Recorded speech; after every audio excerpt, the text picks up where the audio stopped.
Svaka žena zaslužuje živjeti zdrav i ispunjen život.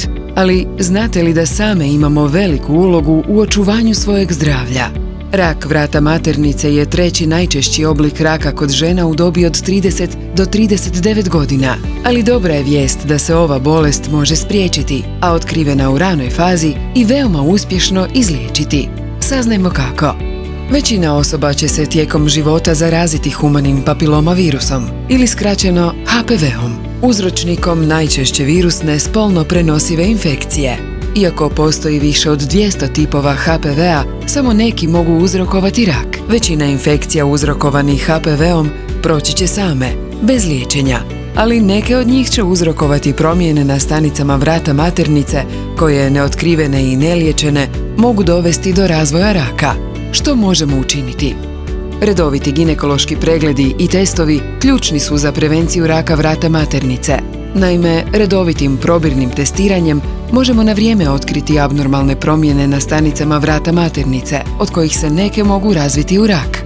U tom je slučaju bolest vrlo uspješno i u gotovo 100% slučajeva izlječiva. Kako bismo bile sigurne da smo učinile sve za rano otkrivanje abnormalnih stanica vrata maternice, važno je redovito obavljati dva važna testa: PAPA test i HPV test. PAPA test je jednostavna, brza i bezbolna pretraga koja otkriva promjene na stanicama vrata maternice koje se mogu razviti u rak. Ovisno o preporukama liječnika, PAPA test obično obavljamo od 20. godine života svake 3 godine, ako je nalaz u redu. Testiranje na HPV provodi se slično kao i PAPA test, također jednostavno i bezbolno, te otkriva prisutnost HPV-a koji je glavni uzročnik raka vrata maternice.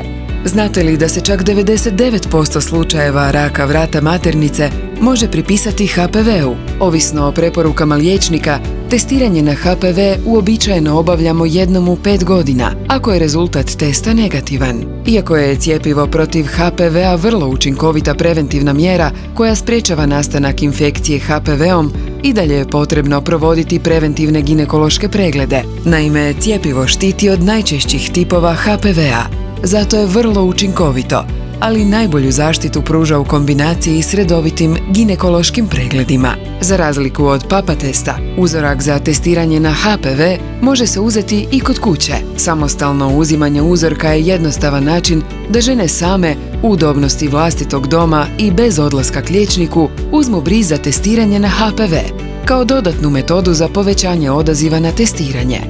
Zvuči dobro? Evo kako to učiniti. Za samostalno uzimanje brisa potrebno je imati pribor koji sadrži epruvetu sa štapićem.